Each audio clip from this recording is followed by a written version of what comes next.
World bank की तरफ से यह कहा गया है कि पाकिस्तान का इकोनॉमिक मॉडल फेल हो चुका है, रद्दी है, नकारा है। बेकाबू सरकारी खर्चे मईशत की ज़बूहाली की बड़ी वजह है। बीमार सरकारी इदारों में बेशतर नाअहल अफराद की एक फौज है जिसकी हर साल बोनस, तरक्की और तनख्वाह बढ़ाना गोया सब पर फर्ज है। ये बीमार इदारे मिलकर 2.5 खरब रुपए का नुकसान पहुंचा रहे हैं। मोदी जो है ना, मोदी एक ड्रामेबाज बंदा है। वो कैसे? ये मुसलमानों का सबसे बड़ा दुश्मन है। हाँ। आपको नहीं पता कश्मीर में उसने क्या किया? क्या किया? मुसलमानों के साथ क्या कुछ नहीं किया उन्होंने कश्मीर में। क्या किया? ये इंडिया में क्या नहीं हुआ मुसलमानों के साथ। तो कभी मुझे हंसी आती है और कभी मुझे अफसोस होता है। जो पाकिस्तान का जो करंट इकोनॉमिक मॉडल है ये बिल्कुल काम नहीं कर रहा। गुर्बत फिर बढ़ने लगी है। मौशी तरक्की के फवायद सिर्फ अशराफिया तक महदूद हैं। पाकिस्तान अपने साथी मुल्कों से बहुत पीछे रह गया है। माजी में गुर्बत में खातिर खा कमी हुई जो अब फिर सर उठा रही है। सियासत तो इबादत होती है, इबादत की तरह अगर सियासतदान करें तो वाकई इस तरह की हालत तो ना हो। इनके बुनियादी हकूक हैं, बुनियादी जरूरियात हैं, सहूलियात के लिए तरस रहे हैं ये लोग। पाकिस्तान का इकोनॉमिक मॉडल नकारा हो चुका है, रद्दी हो चुका है, जबकि इंडिया की इकोनॉमी फ्लरिश कर रही है और 5th लार्जेस्ट इकोनॉमी से 3rd लार्जेस्ट इकोनॉमी की तरफ। वो निकालते हैं इंडिया से, मुसलमानों चले जाओ, कुरान छोड़ो या हिंदुस्तान छोड़ो। कभी हमने भी कहा?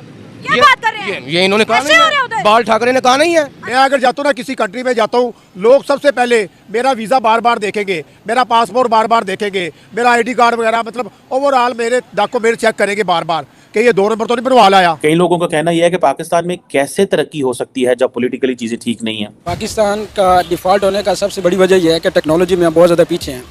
अभी आप अगर देख लें तो इंडिया जो टेक्नोलॉजी में उसने बहुत ज़्यादा वर्क किया और टेक्नोलॉजी में वो बहुत ज़्यादा आगे चला गया। जिस दिन मोदी हमारे सामने आ गया ना, मोदी को भी इन गंजों की तरह ही ठोकेंगे। इमरान खान जिंदाबाद। मेरे भाई क्या हरकत है। दुनिया जो है ये काफिरों के लिए ये तो जन्नत है, हम मुसलमानों के लिए दुनिया जो है कैदखाना है। हम मुसलमान अगर दिन पे चलेंगे, ये कुफार है, कुफार हमारे गुलाम होंगे, हमारे नीचे जिंदगी गुजारेंगे। इस्लाम अभी मुसलमान सब ने कलमा पढ़ा है, कोई नमाज नहीं पढ़ रहा है। 100 में 5%, अगर 100% में से 50% भी नमाजी हो जाए तो ये जग की जरूरत ही नहीं होगी। ये हमारे गुलामी की जिंदगी गुजारेंगे ये गैर मुस्लिम है। चांद पे पहुंचना कोई कमाल नहीं है। जय हिंद दोस्तों। तो दोस्तों आपको बता दें कि पाकिस्तान की इकोनॉमिक क्राइसिस को देखते हुए वर्ल्ड बैंक ने एक रिपोर्ट जारी की है। उस रिपोर्ट में बताया है कि पाकिस्तान की इकोनॉमी अब डिफॉल्ट की ओर जाती हुई नजर आ रही है। वहीं आपको बता दें कि जिस देश में पॉलिटिकल इंस्टेबिलिटी रहती है उस देश की इकोनॉमी कभी नहीं बढ़ सकती, और जिस तरह से पाकिस्तान में इकोनॉमिक क्राइसिस बढ़ती जा रही है पूरी तरीके से पाकिस्तान अब तबाह और बर्बाद हो जाएगा। लेकिन आपको बता दें कि ये पाकिस्तान फिर भी अपने मुल्क के ऊपर काम नहीं करेंगे। वर्ल्ड बैंक की तरफ से यह कहा गया है कि पाकिस्तान का इकोनॉमिक मॉडल फेल हो चुका है, रद्दी है, नकारा है, और इस इकोनॉमिक मॉडल से सिर्फ एलीट क्लास फायदा उठाती है। पॉवर्टी बढ़ रही है और लोगों तक कोई फायदा नहीं पहुंच रहा, और पाकिस्तान एक ऐसे शैतानी साइकिल में घिर चुका है जिससे बाहर नहीं निकल पा रहा। और साथ में वर्ल्ड बैंक के कंट्री डायरेक्टर निजन बिन हसन का कहना था कि पाकिस्तान अपने फेलो कंट्रीज से फार बिहाइंड चला गया है, पाकिस्तान फेलो कंट्री से बहुत पीछे रह गया है। तो देखिए 300 जंगे जब आप करने का सोचेंगे और उनसे करने का सोचेंगे जो इस वक्त 5वीं बड़ी इकोनॉमी से 3री बड़ी इकोनॉमी बनने जा रहे हैं, तो ऐसा तो होगा, इस तरह तो होता है। इस तरह के कामों में क्यों उदास फिरते हो सर्दियों की शामों में।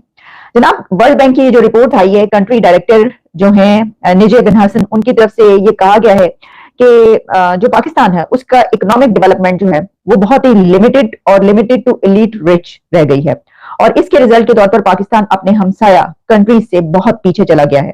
फिर उन्होंने ये कहा है कि पाकिस्तान का जो इकोनॉमिक मॉडल है वो अब इनइफेक्टिव हो चुका है और पॉवर्टी रिडक्शन जो है वो उसकी स्टार्टिंग टू इंक्रीज अगेन, और इसी के साथ ये कि जो पहले के मसाइल थे वो अब उससे भी ज्यादा बढ़ चुके हैं। कई लोगों का कहना यह है कि पाकिस्तान में कैसे तरक्की हो सकती है जब पॉलिटिकली चीजें ठीक नहीं है।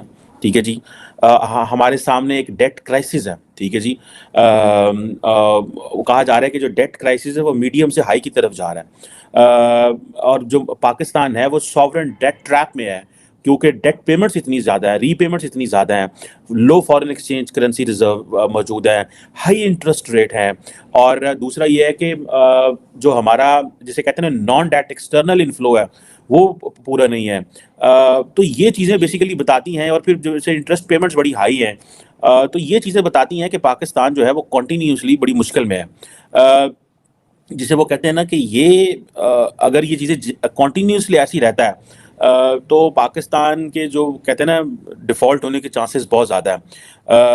क्या Pakistan modern financial management system और गवर्नमेंट की कैपेबिलिटीज़ को इन्हेंस कर सकता है? कभी हम कहते हैं ब्यूरोक्रेसी काम नहीं करती, हमारे कई साबिक जो ब्यूरोक्रेट्स हैं जिन्होंने सर्व किया है या पॉलिटिशियंस जो हैं वो ये कहते हैं कि पाकिस्तान जो है ये it can not work the way it is working.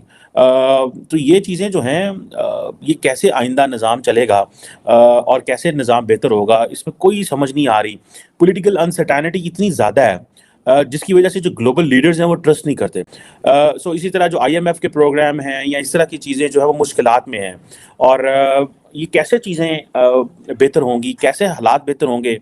Pakistan ने जो अपनी जिसे वो कहते हैं ना रीपेमेंट्स करनी है बाय अब डिफरेंट फिगर्स है, दरअसल हमें पहली बात तो पता ही नहीं है हमारा डेट कितना है, सच्ची बात है। इस मुल्क के ऊपर 138 बिलियन डॉलर्स एक्सटर्नल डेट होगा। क्या उस कंट्री का इकोनॉमिक मॉडल काम करना चाहिए? यही वर्ल्ड बैंक, इसने तकरीबन 18 बिलियन डॉलर्स पाकिस्तान को अभी तक मुख्तलिफ प्रोजेक्ट्स के उसमें कर्जा दे रखा है। वर्ल्ड बैंक पाकिस्तान को कर्जा देता रहा है, पाकिस्तान की आए दिन मदद करता रहा है जब भी जरूरत पड़ी है, और 75 ईयर्स में जो हमारे 2-3 बड़े लैंडर्स हैं पाकिस्तान के, उसमें एक वर्ल्ड बैंक है और चाइना है। IMF की तरफ से आपको पता है कि हम उसके प्लान में हमेशा से हैं और हमेशा ही लगता है अब तो रहती दुनिया तक रहेंगे उसके प्लान में, निकलने का हमारा कोई इम्कान, कोई चांस नहीं है। तो अब आप इससे अंदाजा कर लीजिए कि जब आपका एक्सटर्नल डेट इस कदर ज्यादा होगा और फिर उसके बाद आप मजीद कर्जे लेते चले जाएंगे और आप कर्जे वापस अगर करेंगे तो वो किसी और से कर्जा लेकर आप किसी और को दे रहे होंगे। वो कहते हैं ना टोपियां बदलने का जो होता है, कि आप क्या करते हैं कि आप कहते हैं अच्छा चलो अब कर्जा किसी का वापस करना है तो किसी से ले लो और उसको दे दो, और फिर जब अगली उसकी बारी आएगी तो फिर किसी और से ले लेना और उसको दे देना। तो ये जो सिचुएशन है इसके बारे में वर्ल्ड बैंक के जो कंट्री डायरेक्टर है उन्होंने ये कहा है कि अब ये जो मॉडल है ये नहीं चलने का। तो देखिए मुल्क चलने का है या मुल्क भी नहीं चलने का, कैसे चलाएंगे आप उस मुल्क को कि जिसकी इकोनॉमी के बारे में कहा गया है कि अब नहीं ऐसा होगा। लेकिन क्योंकि हमें चाइना के हवाले से अपने जो डेट्स का पता नहीं है, सो इसकी वजह से हम ये कह नहीं सकते कि हमने कितना को पैसा जो है वो देना है या कितना पैसा हमारे वो हमारी तरफ बनता है, ये वी डोंट नो। और ये सारे का सारा जो चैलेंज है बेसिकली हमारा जो स्ट्रक्चर है इकोनॉमी का उसके अंदर है, इकोनॉमिक गवर्नेंस के अंदर है, और जिसे वो कहते हैं ना, और जो सबसे चैलेंजिंग चीज़ है पाकिस्तान के अंदर वो ये है कि जो हमारी पब्लिक फाइनेंसेस हैं उनको हम हैंडल नहीं करते, जो जिसकी वजह से पाकिस्तान के जो कर्जे हैं वो बढ़ते जा रहे हैं। वो कहते हैं ineffective handling of public finance के मतलब वो जो पब्लिक का पैसा होता है उसको सियासतदान इस्तेमाल कर देते हैं सड़कें बनाने में, क्योंकि इलेक्शन आ रहे हैं। पिछले 8-10 सालों में तो बहुत ही ज्यादा फेलियर सामने आया और जो कर्जे हैं वो बहुत ज्यादा बढ़ चुके हैं। लेकिन चले अगर एक्सपोर्ट्स जो हैं वो आप नहीं बढ़ा पाए तो आपने और क्या किया? क्या आपने कुछ कंट्रीज के साथ ट्रेड स्टार्ट की? क्या आपने इंडिया के साथ, बांग्लादेश के साथ और जो हमारे हमसाया कंट्रीज हैं पाकिस्तान के उनके साथ ताल्लुकात बेहतर बनाकर कोई इस तरह का लेन देन करने की शुरू की कि चलें थोड़े से जो है जरा हम इनसे लर्न करें? हम होना तो ये चाहिए कि पाकिस्तान के नौजवानों को, पाकिस्तान के जो एक्सपर्ट्स हैं इकोनॉमी के, उनको इंडिया भेजा जाए, हमसाया मुल्क भेजा जाए, बांग्लादेश भेजा जाए, उनसे बांग्लादेश से पूछा जाए कि आपने जो अपनी गारमेंट की फैक्ट्रियां लगाकर गारमेंट पूरी दुनिया में भेजे हैं तो हमारे पास भी ये लोग भी हैं और कॉटन तो हम भी यहाँ पर भी पैदा होती है, तो ये काम तो हमें करना चाहिए। तो प्लीज आप हमें बताइए, बांग्लादेश वालों आप हमें बताओ, जिनको हम ये कहा करते थे कि ये तो किसी काम के नहीं है, क्या कहते थे, काले छोटे वगैरह वगैरह, हाँ आप लोग कैसे पहुंच गए यहाँ पर? तो देखिए हम तो कैसे गबरू जवान है और हमारा हाल ये है कि वर्ल्ड बैंक हमें ये कह रहा है कि तुम्हारी जो इकोनॉमी है नकारा हो गई, ये कुछ नहीं कर सकते। जैसा कि आपने वीडियो में देखा कि किस तरह से पाकिस्तानी मीडिया बातें कर रही है कि हमारी इकोनॉमिक क्राइसिस इतनी ज्यादा बढ़ती जा रही है, जिसको देखते हुए वर्ल्ड बैंक ने रिपोर्ट जारी की है। दरअसल आपको बता दें कि इन पाकिस्तानियों को ये नहीं पता कि हमें IMF को कितना कर्ज देना है, क्योंकि इनको ये पता है कि हमें IMF से हमें इतना लेना है उतना लेना है, लेकिन अपने मुल्क के ऊपर जब तक ये पाकिस्तान काम नहीं करेगा तब तक इन पाकिस्तानियों की इकोनॉमी ऊपर नहीं जाएगी। और आपको बता दें कि जिस तरह से पाकिस्तान की इकोनॉमी नीचे जा रही है, पूरी तरीके से इन पाकिस्तानियों का खतरा है कि कहीं पाकिस्तान का नामो निशान न मिट जाए, क्योंकि जिस तरह से इन पाकिस्तानियों में खाने तक की किल्लत आ रही है, अभी ऐसा हाल है तो कुछ साल बाद इन पाकिस्तानियों का क्या हाल होगा आप समझ सकते हैं, जिसको लेकर वर्ल्ड बैंक ने चेतावनी जारी कर दी। वहीं आपको बता दें कि कि ये चाइना के पीछे बोलते रहते हैं कि हम दुनिया के बड़े इकोनॉमी हैं, लेकिन आपको बता दें कि पाकिस्तान की इकोनॉमी टॉप 50 में एग्जिस्ट नहीं करती। और इन पाकिस्तानियों को सीखना चाहिए कि भारत की किस तरह से इकोनॉमी बढ़ रही है। भारत 5वें से तीसरे की ओर जा रहा है इकोनॉमी में, और ये पाकिस्तान वाले मतलब नीचे ही जा रहे हैं, लेकिन ये बातें करते हैं कि भारत हमसे पीछे है। दरअसल आपको बता दें कि इन पाकिस्तानियों को इतनी ज्यादा गलतफहमी है भारत को लेकर, ये बातें करते हैं कि हम भारत से आगे जा चुके हैं, वो भारत चांद पर पहुंच गया तो उससे क्या फायदा होगा। लेकिन आपको बता दें कि जिस तरह से इन पाकिस्तानियों की सोच है, अब वर्ल्ड बैंक ने भी चेतावनी जारी कर दी, जिसको लेकर ये पाकिस्तान वाला ये नहीं सोच रहे हैं कि हम अपने देश से आतंकवादियों को खत्म करें और अपने इकोनॉमी को बूस्ट करें ताकि हमारी इकोनॉमिक क्राइसिस खत्म हो सके। और जब तक इन पाकिस्तानियों का इकोनॉमिक क्राइसिस रहेगा तब तक पाकिस्तान की डेवलपमेंट कभी नहीं होगी। खैर, इस पर आपकी क्या राय है, हमें अपनी राय कमेंट में जरूर दीजिएगा और साथ ही हमारे चैनल को भी सब्सक्राइब जरूर कीजिएगा। मिलते हैं किसी अन्य वीडियो में, तब तक के लिए जय हिंद, वंदे मातरम।